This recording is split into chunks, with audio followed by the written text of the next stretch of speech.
Regarding the application, and maybe Simon, you said you also advise the PhD students. What would you say? What is a good application, or how to write a good application?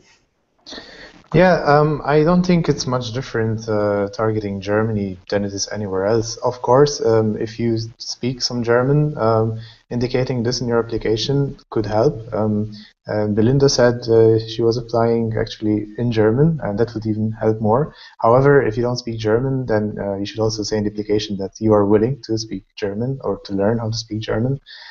Because frequently it could be the the factor which places you lower as a candidate than other people. So like if you're familiar with German, you should definitely flaunt it. Otherwise, to make a good application, really is just like focusing on your background and listing your skills and experiences. The more international experiences, I think the stronger it becomes, your application.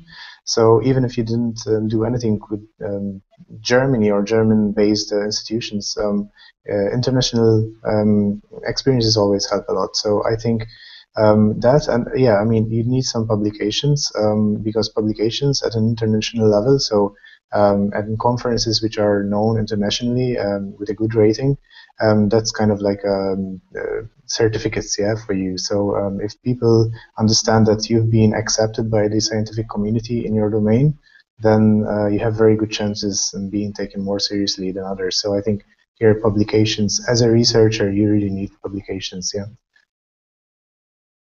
Okay, thanks for that. Belinda, do you have something to add on this? And I see here also some questions regarding fresh PhD graduates. You said you moved immediately after your PhD in Oxford to Germany. Maybe some suggestions are that the PhD student might not have the papers Simon mentioned a minute earlier. So what's about PhD students, and what about writing a good application? And you have to write a good application also if you're a PhD student and wants to do a postdoc afterwards.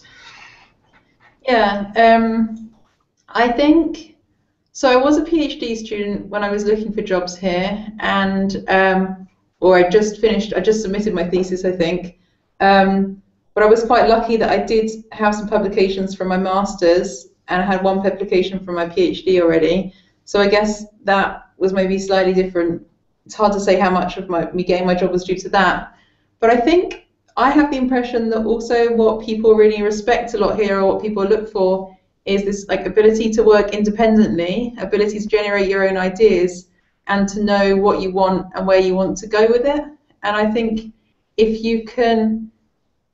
instead of just approaching anyone who might be interested in working with you, you really think about concretely how you could contribute to their research group, and you can say specifically some techniques you've learned, research techniques that would help you, or would help them there, or some people you've worked with where you are currently who they might be interested in collaborating with, or anything where you can give them specific examples of what you can bring to their lab. I think that is really appealing. Really try to sell yourself to them rather than just telling them what your interests are, sending them your CV and hoping they might find that interesting. So be quite targeted. Also, for anyone who speaks either, so firstly, people who are native British, I really wouldn't underestimate how much it's appealing to German institutions to have someone who's a postdoc who's native English speaker, because when it comes to correcting papers and preparing things like that, it's really sought after. But even if you're not native, if your English is quite good, to mention that I think really helps. And I think in general that Germany have the impression that they're really looking to get more people in from outside of Germany into research institutions. So the very fact that you're not applying from within Germany, that you're applying from somewhere else, is already in itself attractive. Yeah, I could add on this that we have a big campaign running, research in Germany, and we're traveling abroad, attracting people. So it's in the internationalization strategy of Germany to attract people. We are quite aware, or Germany is quite aware, that they have to get people from outside in order to maintain the innovative approach we have and the applied research, but also the basic research in order to be creative. And we regard internationalization as a plus and an add on what we are doing, and it's definitely a goal of the institutions in Germany, but it's also a strategic political goal to attract students and to help them, and we see that in our policies regarding work permits, for instance. So actually, if you come as a researcher to Germany and you have your contract or your fellowship, it's normally no problem to enter Germany, even if you're from outside the European Union. I mean, from a third country like India or Pakistan or from the United States. So it's no problem to get a work permit and to enter Germany if you have once that contact and letter of acceptance and the contract signed. So we are quite open in that regard, and also to maintain here in Germany. That's a big issue for Germany at the moment, and we are quite investing a lot in that. And that's what Belinda said. I could confirm that institutions are quite eager to attract people from outside and to get new people in, and especially, of course, English-speaking people. So this is what Germany wants and what all the institutions abroad, and there's a lot of support from the federal states and from the governmental level also to attract students into the funding schemes.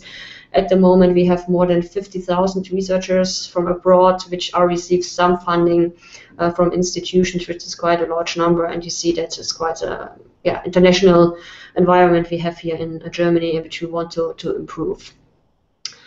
So.